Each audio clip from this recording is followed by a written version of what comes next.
Good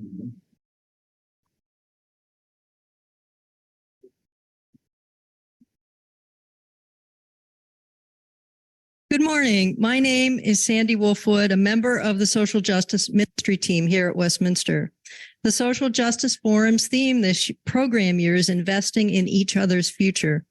Through these forums, we aim to learn about opportunities for engagement and action by Westminster members to help ensure all our neighbors thrive, to better understand the structures and systems that have failed many of our neighbors, and to explore ways that can work together to build better outcomes. Today, we are pleased to welcome Samuel Myers, who leads the Roy Wilkins Center for Human Relations and Social Justice at the Humphrey School of Public Affairs at the University of Minnesota. Dr. Myers' research focuses on racial disparities and systemic inequality in Minnesota and around the world.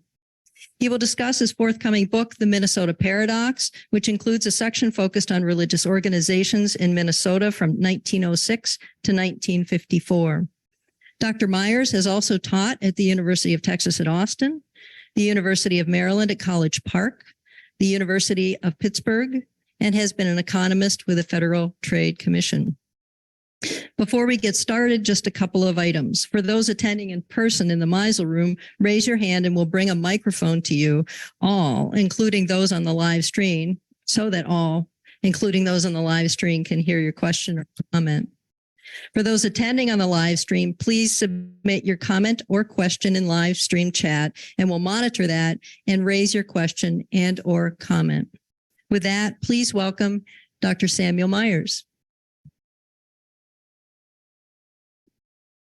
Good morning, everybody, and thank you very much, Sandy, for putting together this very unique opportunity to talk about social justice. And the chair that I hold at the Humphrey School is the Roy Wilkins Chair in Human Relations, Social Justice. Roy Wilkins was the night editor of the Minnesota Daily in 1926. He was a graduate of the University of Minnesota. So it's quite an honor for me to be here today to discuss with you some of the findings of my forthcoming book. And I need to acknowledge the Russell Sage Foundation, which has supported the research.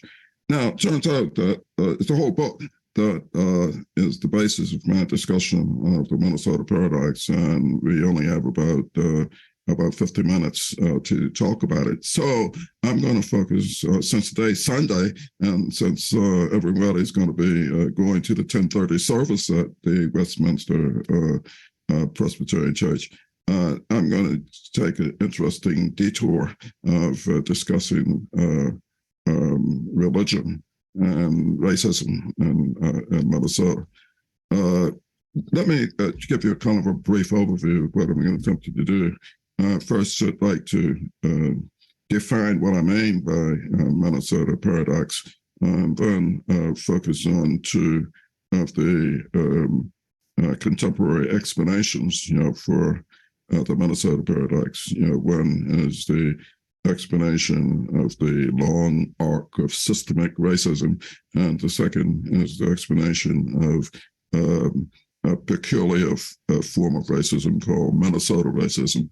And then I'd like to spend some time answering questions, getting your feedback and your comments on this part of the work. It's true that there are a lot of other explanations for the Minnesota paradox, and we certainly don't have enough time to explore each one that I've investigated in this book.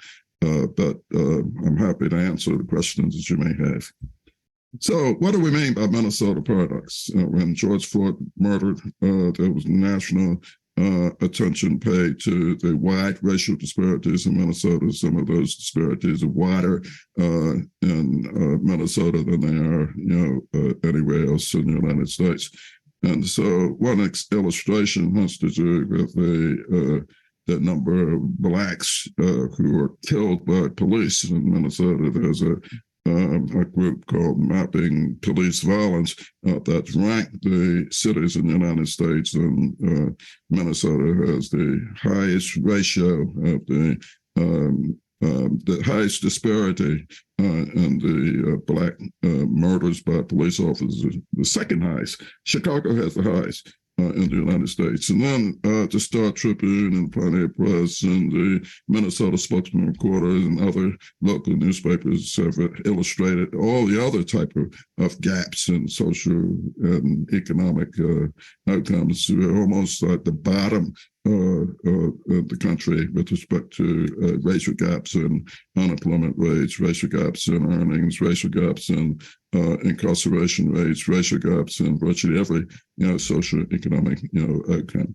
And so the Minnesota Post had a title, interesting headline asking, "Is Minnesota the new Mississippi?" And there was a report that came out that said that blacks are worse off in Minnesota than they are in Mississippi. And some of this is related to the fact that Minnesota is a great place to live. It has low unemployment rates. It has low poverty rates. It has high home ownership rates.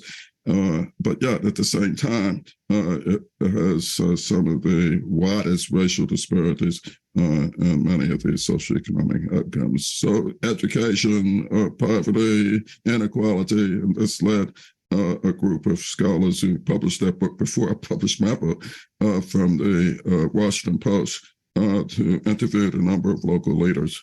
And they've come to the conclusion that the reason why there is this wide racial gaps in socioeconomic outcomes in Minnesota is the progressive public policies. So the Washington Post's headline was that Minneapolis had progressive policies, but its economy still left black families behind. Well, turns out that I'm not quite in agreement with the conclusions of the Washington Post writers, who obviously are journalists, and they use a slightly different methodology in order to make their case. In fact, all of my conservative friends began to write me to say, well, do you agree that progressive public policies are the cause of the racial gaps in income and home ownership and other things? And so I guess the starting point for this book was my opinion piece in the New York Times that had the title, "Minnesota is the best place to live in America unless you're black." That's not my title. The editor chose that title. And then I got a lot of hate mail. And my colleague Joe Sauce told me I should stop reading the comment section of the Star Tribune. The article was in the New York Times, but it was reproduced in the Star Tribune. The New York Times commentary was kind of, neutral in some respects. Some people said, "Thank you for pointing this out." But the Star Tribune commentary, it was horrible. I mean, it was just, it was actually, I'm just a scholar, I'm just a researcher. But some of the horrible and offensive and profane comments that were in the comment section of the opinion piece in the Star Tribune actually showed a level of anti-black hatred that I was surprised about. And I said, well, if I'd known that there were so many people who were hiding in the crevices, the corners of our progressive state, then I would have written my article in a slightly different way.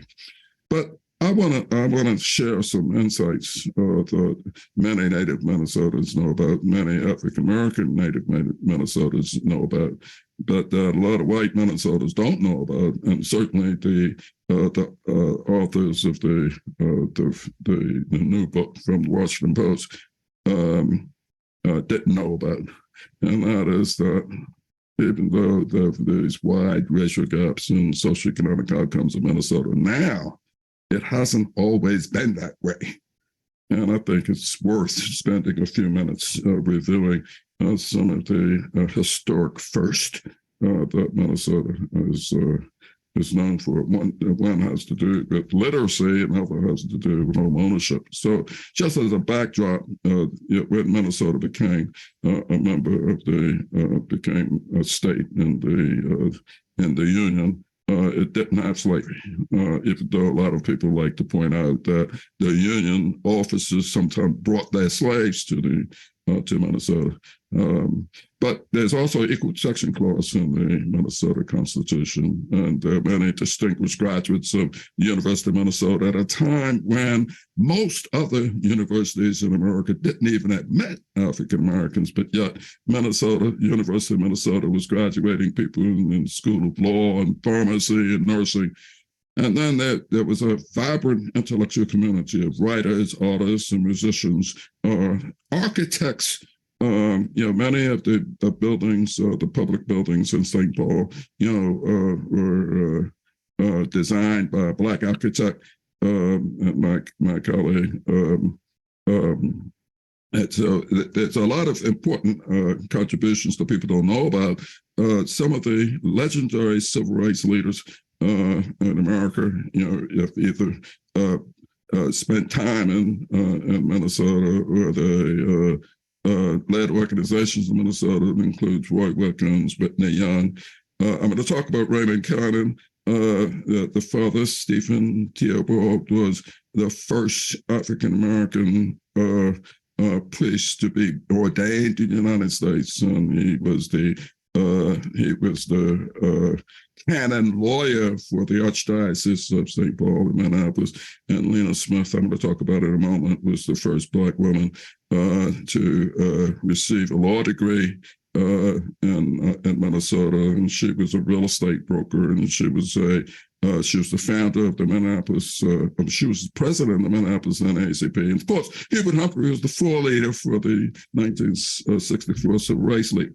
So, something you might not know about Raymond Cannon, who was born and bred in Northfield, Minnesota. His grandparents fled Louisiana to Northfield before the Civil War. He got his BS in pharmacy from the University of Minnesota in 1913. Then he got his law degree from William Mitchell College of Law. I guess it was called the Northwest College of Law at the time, and co-founder of the Urban League.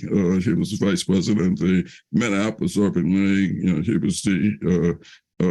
was appointed to the Minneapolis Fair Housing Commission.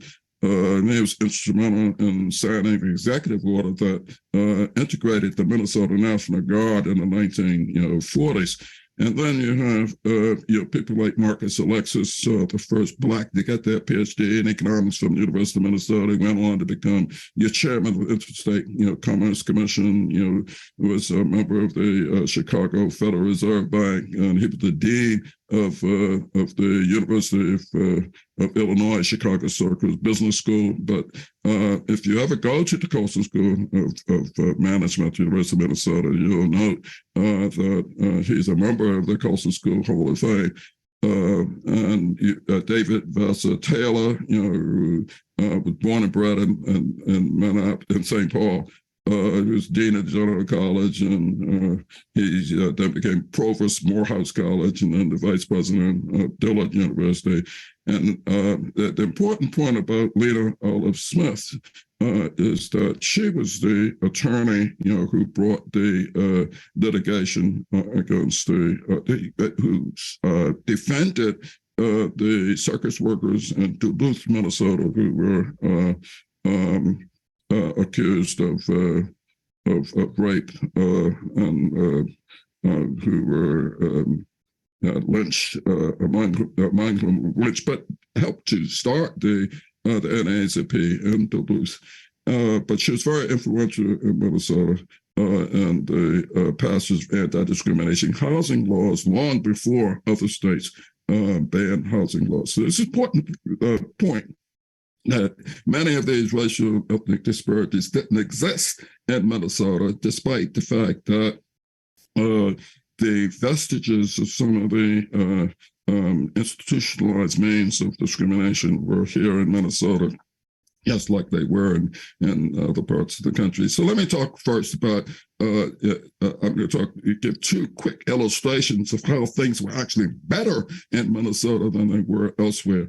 I'm going to talk first about home ownership, and then quickly I'll talk about literacy rates. So the black-white ratio home ownership was largely higher in Minnesota than the Western United States well until the 1960s. And this graph plots the ratio of the home ownership rates from 1940 to 2010. And it turns out the data before 1940 is not quite comparable because of the way it's measured, but it's still the case that the black-white ratio of home ownership rates in Minnesota were much, much higher than they were elsewhere in the United States. So if let's look at 1940, the first year where there's a consistent measure of home ownership rates, and it turns out that the ratio was about 0.60 in Minnesota, and it was barely 0.50 in the rest of the United States. And that means that you're comparing blacks and whites in Minnesota to blacks and whites in Atlanta and Washington, D.C., New York, Chicago, Detroit. And so in 1940, the ratio of black to white home ownership was actually higher in Minnesota than it was elsewhere in the United States. And then by 1960, by the 1950 data, it had some problems with it. And then in 1960, the ratio was about the same, and it wasn't until 1970 where there was a takeoff elsewhere in the United States in the ratio of black to white home ownership. And then particularly since 1990, a steady drop in the ratio of black to white home ownership. So 2 points. Point number one is that these wide racial gaps in home ownership and that the Washington Post was describing wasn't always the case.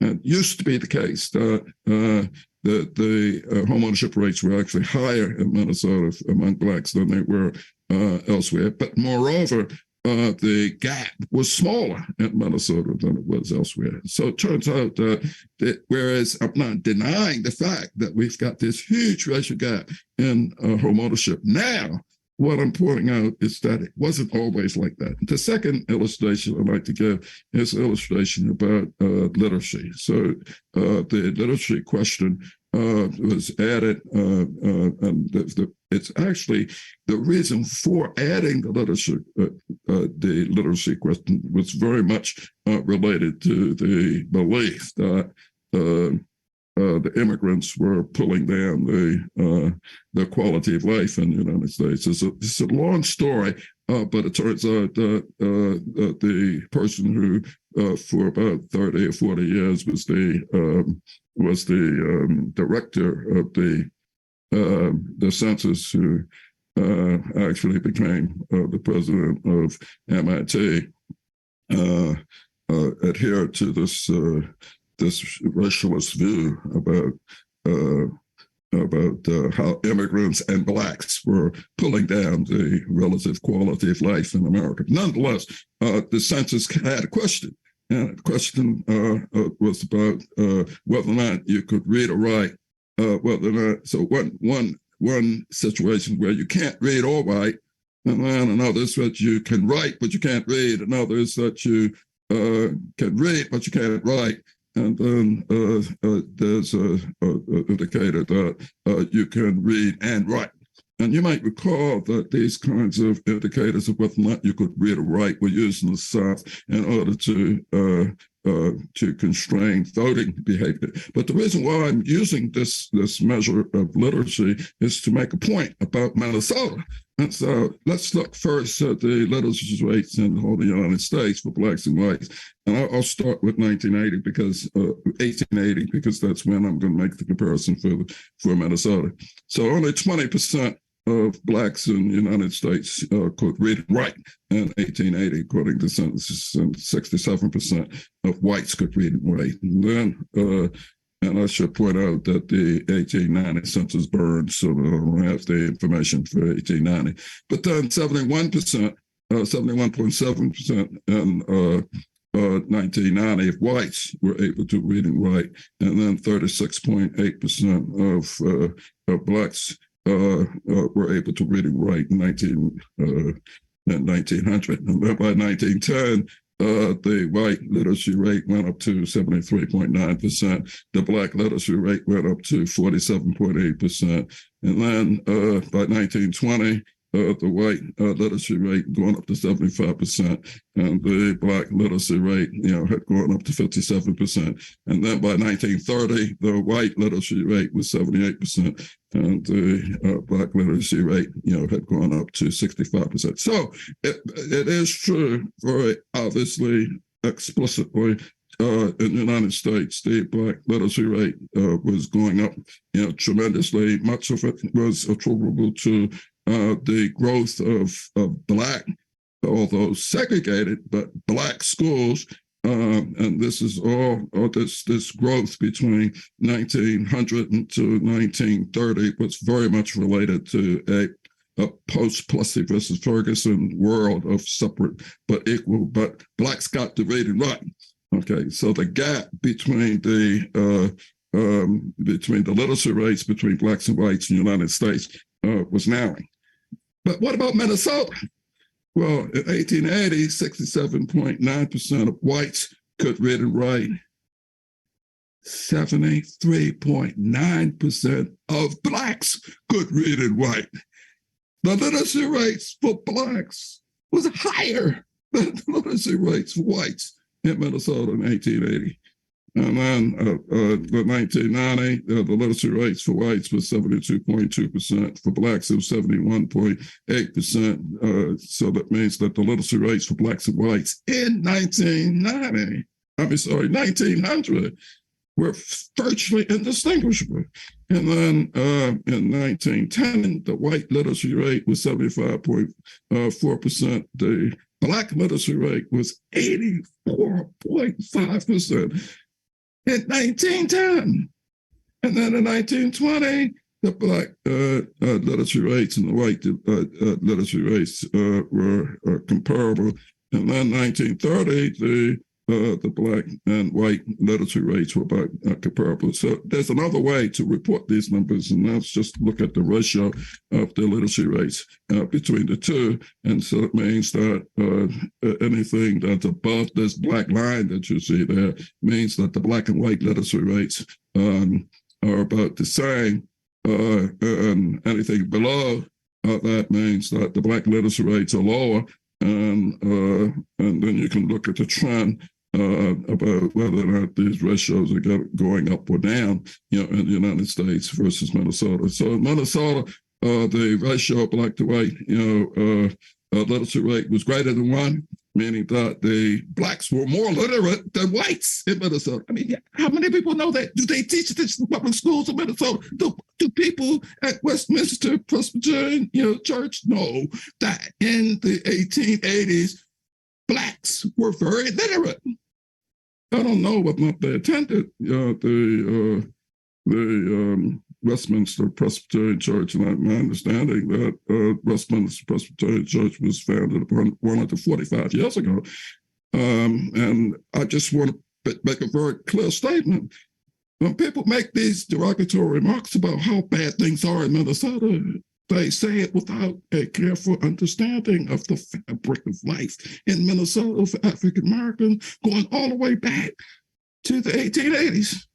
And then in the 1990s, the ratio in Minnesota is almost 1 to 1. And then in 1910, the ratio is greater than 1. In 1920, it's just barely less than 1. In 1930, it's about equal to 1. So here's the point. The point is that even though elsewhere in the United States, the ratio of black to white literacy rates were rising, in Minnesota, they already were high. In fact, all the way back to 1880, the black to white ratio was greater than it was in the United States in 1930. And this is a state that didn't have a Morehouse, it didn't have a Howard, it didn't have a Hampton Institute, it didn't have a Benedict College or Bennett College or in other words, it didn't have historically Black institutions. The high rates of literacy and the excellent college educations were occurring at places like William Mitchell Law School and the University of Minnesota. And so, why do we have this contemporary policy problem of racial gaps? And the two contemporary explanations that seem to have created fascination among so many Americans is the long arc of systemic racism and rising individual racism in Minnesota. So let me try to talk about both of those explanations and to then summarize and stop and give you some time to comment and ask me questions. So the long arc of historic racism basically places the blame of these current racial gaps on bad things that happened 100 years ago. And one of those bad things that happened 100 years ago that's undeniable, that's relevant, and that is measurable is the sundown towns. And so we had, 2,000, almost 2,000 sundown towns in Minnesota. And I do admit that I think that Sandy is from Stillwater, where she lives in Stillwater. Sandy, did you know that Stillwater was a sundown town? And I think there's somebody in the audience who might be from Edina. And so Edina was a sundown town, and you have Mankato. And I don't know if you've ever been down to that famous French restaurant in Albert Lee. Is what I didn't know when I went, drove all the way down. I think it's like a 3-hour drive, or maybe it's a 2.5-hour drive, from my house down to Albert Lee. And I got down there, and I was actually surprised to find out that it was once a sundown town. Austin, Minnesota, that's where the Spam Museum is. And so we have New Brighton, Minnesota, Worthington, Minnesota, Red Wing, Minnesota, Pine Island, Minnesota, St. Louis Park, Minnesota, South St. Paul, all had sundown towns. Sundown town is the type of town where there's an official statement that Negroes, African Americans, colored people couldn't stay after sundown. They can work, but they can't live in the town. With some exceptions, and one exception is if you are a live-in servant, in the household. So what I've done is I've mapped the sundown towns across religions. Okay, and so these are the sundown towns, the dots. And these black dots are the sundown towns. You might note that most of them are along rivers, and the explanation for why they're around rivers is the fact that most of the sundown towns arose between 1910 and about 1930. And it turns out that at least in 1910, the main source of transportation up to the various towns and counties in Minnesota was by waterway as opposed to by rail, and certainly not by highway. Because our highway system didn't actually take off until after 1950. But let me say that there's another census of religions. It's not a census of individuals asking them what their religion is. Rather, it's a census of organized religions and that have physical structures, where the census of the churches is the census of the synagogues, is the census of the missions, and so forth. And there are about 100 different religions that are included. And much to my dismay, even though in the census, the categories of AME, Zion, the Colored Baptist Church, although they included as categories, there was zero counted, despite the fact you have Pilgrim Baptist Church in St. Paul, but it's not counted.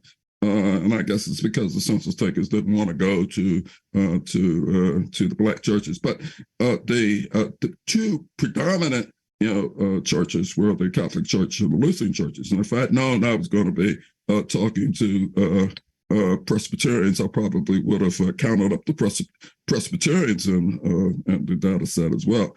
But the Presbyterians are kind of small, as you well know, and the Unitarian Universalists are small, as you know, in the counts for Minnesota. So the two dominant churches are the Catholic churches and Lutheran churches, and I must admit that I had to aggregate the various, the various subunits of the Lutheran churches, the Norwegian Lutheran Church, the Missouri, Synod Lutheran Church, the Swedish Lutheran Church. But I added them together. And of course, if the Lutherans want to argue with me about this, I'm happy to take the arguments. And then the Catholics, well, I've had long conversations with some of the leadership of the Catholic Archdiocese of St. Maryland and Minneapolis, and they don't disagree with some of the conclusions that I'm about to share with you about the Catholic churches and the locations of these sundown towns. So I'm not saying that the Catholics are racist. What I'm saying is that where the Catholics were happened to be where you had higher prevalence of sundown towns. And let me also say that the church is some of the most segregated places in the world, of any place that can be. I mean, even after we have eliminated segregation of public accommodations, eliminated segregation and employment and occupational segregation, segregated housing, long after segregation been banned, we still view very, very segregated Sunday mornings. Okay, and I'm looking at the picture right now, and I'm trying to say, what does this group look like? Wow. Anyway, but you see, this is not a mark of racism. I'm just trying to test the hypothesis about whether or not historic systemic racism, the cause of contemporary racial disparity. So this census only goes up to 1954, but if you look at the map, the far right is the dark green is the Lutheran percent. So this is what percent of a county is Lutheran? And the answer is that you have a couple of counties on the left-hand side that are almost completely Lutheran. And that what percent is Catholic? And you'll find little pockets of places where the virtual majority of the county is Catholic. And this is in 1906. And then in 1916, the deep pink of the state is on the right, the deep green on the state to the left. In other words, counties from the western portion of the state are disproportionately Lutheran, and that's on the right is disproportionately Catholic. And then you can look at 1936. And the Lutherans have gotten more predominant, and then the Catholics are still kind of spread out in the eastern and central portion. I mean, I'm not sure whether or not people ever tell you stories when you were growing up about St. Paul being Catholic city and Minneapolis being a Lutheran city. And so, what are some of the differences in the culture and the attitudes and the behavior of Catholics versus Lutheran? And the answer is Catholics have their own schools, they have their own churches. The Lutherans give a lot of money, to social causes. In fact, the two largest charities in Minnesota are Lutheran Brotherhood and Catholic Charities. And Catholics give their money to dealing with Black homelessness, and Lutherans give their money to a whole bunch of racial causes. Lutherans do a lot of anti-racism training. The Catholics don't do a lot of anti-racism training. I did an evaluation once of all the anti-racism programs in the upper Midwest, and one of the things we found was that the religious organizations many of the churches, including Westminster, Presbyterian Church, are deeply embedded in doing anti-racism training. And so it's interesting that, well, if you're doing anti-racism training, does that mean that you know or acknowledge the racist past? Anyway, so by the last of the years when this census was done was 1952, and you then have this mapping. This is just a descriptive analysis. Now I want to do a test of the hypothesis that the religious concentration in a county predicts something about the presence of the sundown towns. And so these bars here show the difference between the share of a county that is of a particular religion and the religion I'm looking at, Catholic, Lutheran, everything else. The difference between the share that of counties that are sundown towns versus those that are not sundown towns. Okay, so this test of hypothesis is basically one that asks, is there something related between the religious concentrations of Catholics versus Lutherans? And I didn't smell Lutherans right at the bottom of that graph, sorry. But it turns out it's the question I'm asking is there something about the church, the religion, and the presence of these sundown towns? And every year, the fraction of county that is Catholic, where there's a sundown town, exceeds the fraction of the county that is Catholics when it's not a sundown town. So Catholic churches are more heavily concentrated among sundown towns. Okay, so this is 1906. So that's the blue line. So the blue line is the Catholics. Okay, and the gray line is everything else. And so here is the finding in 1906 that that Lutherans were less likely to be in sundown towns. In 1916, the Lutherans are less likely. In 1926, the Lutherans are less likely. In 1936, the Lutherans are less likely. In 1952, the Lutherans are less likely to be in sundown town. Oh, by the way, I'm not trying to do a causality test here. Okay, so is it the case that Lutherans don't go to places where they're sundown town, or is it that sundown towns don't arise where they're Lutherans? Okay, this could go either way. And then you have Catholics. Every single year, the percent of Catholics in counties with sundown towns exceeds the percent of Catholics in counties that are not sundown towns. So the conclusion here is interesting here. And so number one, you know that there are basically two dominant religions in Minnesota, the Catholics and Lutherans. The distinction, the distinct distributions between counties among counties of whether or not there is predominantly Lutherans or predominantly Catholics. Okay, and it turns out that the sundown towns are disproportionately located along waterways. And what I didn't say was that the state was growing, so people were coming from someplace, right? And so these are not, it's virtually everybody in Minnesota comes from someplace else. And let me be very, very clear here that there is an indigenous population, but white people came from someplace else. Black people came from someplace else. Okay, so here you have white people who came from someplace else who came to Minnesota, and they had sundown towns. So what religions were there? And they were disproportionately Catholics as opposed to Lutherans. And that's a conclusion. But let me tell you something. These findings, these gaps are small. At most, 5% difference, 5 percentage point difference. Moreover, in many instances, these gaps are not statistically significant. And so my basic conclusion is don't look for a systemic racism that causes systemic racism in religion. It must be something else, that's going on.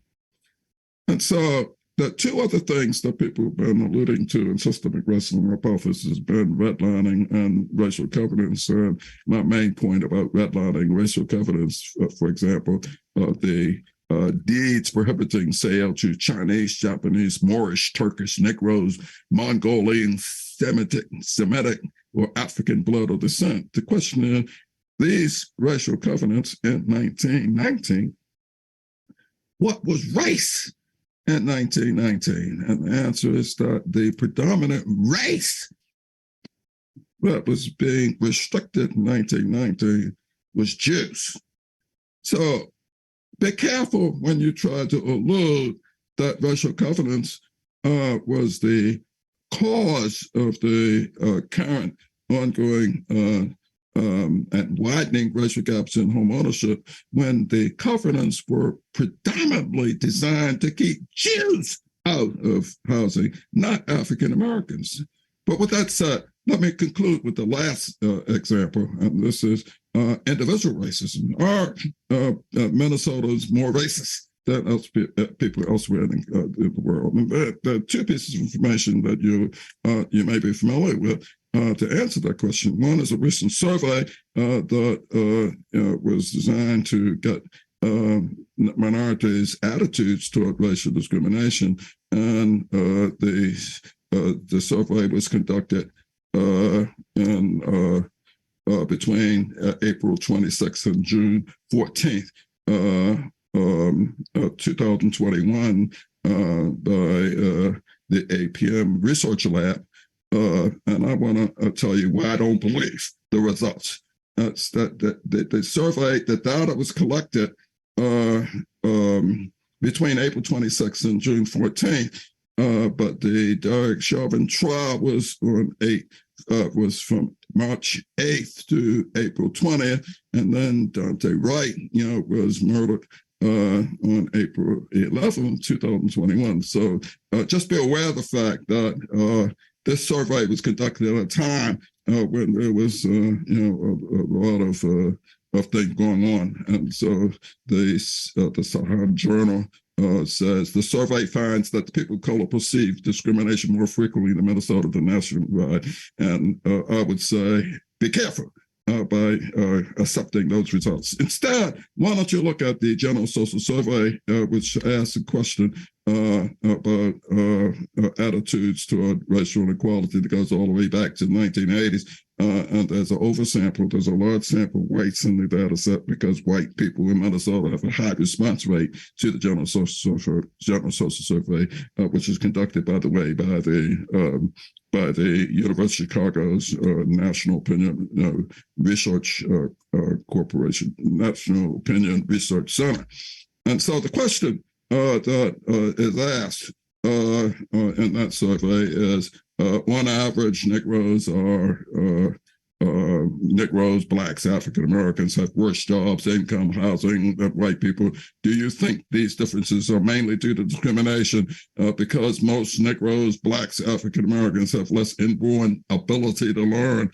Because most Negroes, African Americans don't have the chance for education that it takes to rise out of poverty, because Blacks, Negroes, African Americans just don't have the motivation or the willpower to pull themselves up out of poverty. And so you might say, this answer that Blacks have less inborn ability to learn. Wow, that sounds like a pretty racist answer. So many sociologists and social sciences have used that answer as an indicator of racism, believing that there's some sort of genetic deficiency. But then the issue of not having the motivation or willpower to pull themselves out of poverty, many people view that as a cultural, deficiency.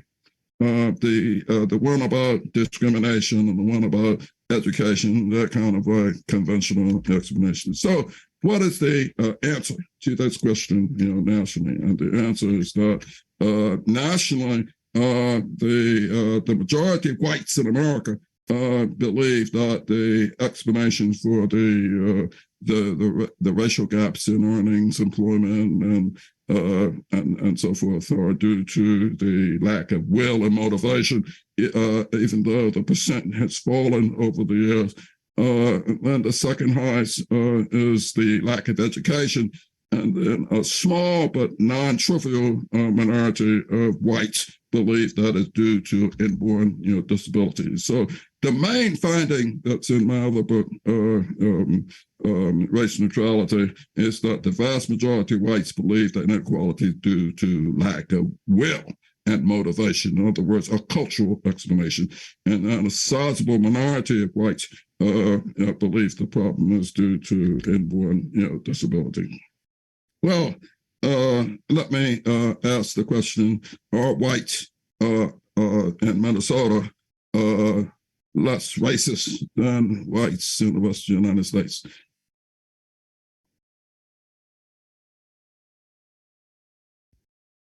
And so the green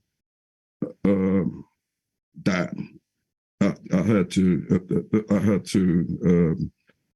in order to get the sample size large enough, I had to divide this up into 3 time periods before 1990, 1990, 1999, and then 2000, 2018. And so the green dot is the mean for the United States. The pink dot is the green for, is the mean for Minnesota. The bars on those dots are the confidence intervals.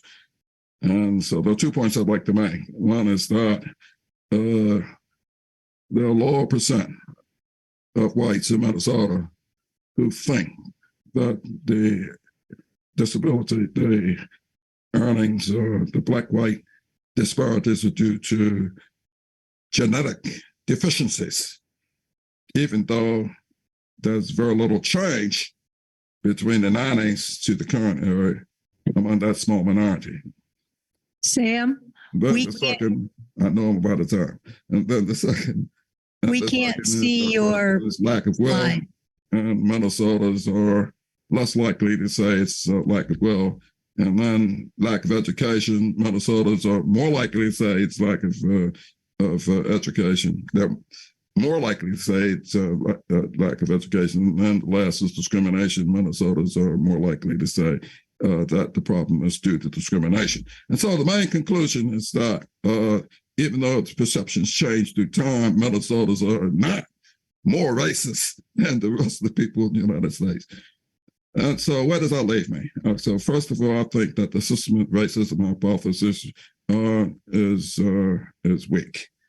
And it's not that I don't think that systemic racism exists. It's just that I think that one of the unintended consequences of blaming things that happened 100 years ago on current racial disparities is that it absolves progressives, good white Minnesotans, of any culpability for current ongoing discrimination.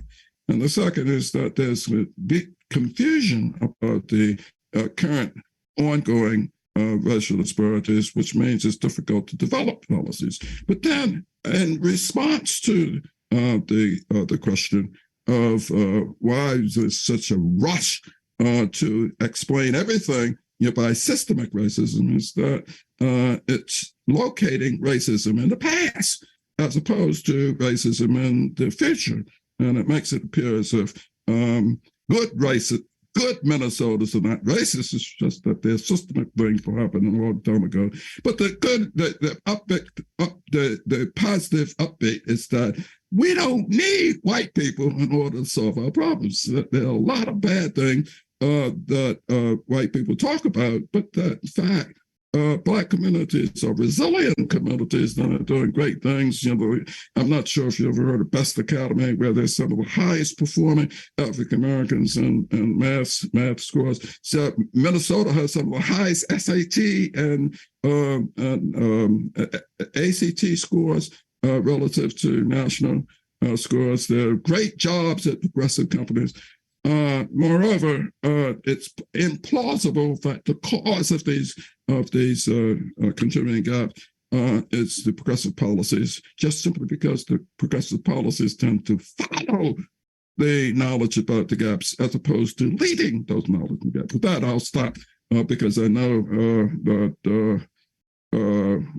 that you have questions that you want to ask. So thank you very much.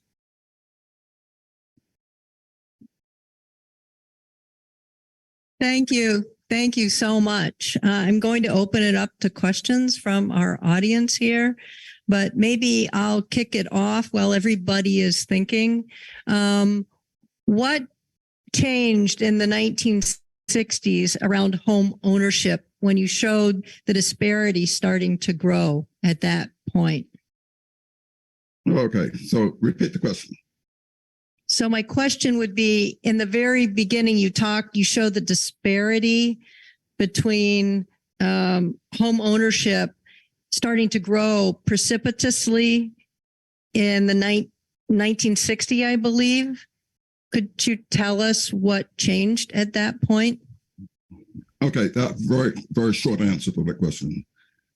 Mortgage discrimination. We had a growth in population, and we had a shift toward using desktop underwriting, and so things got automated.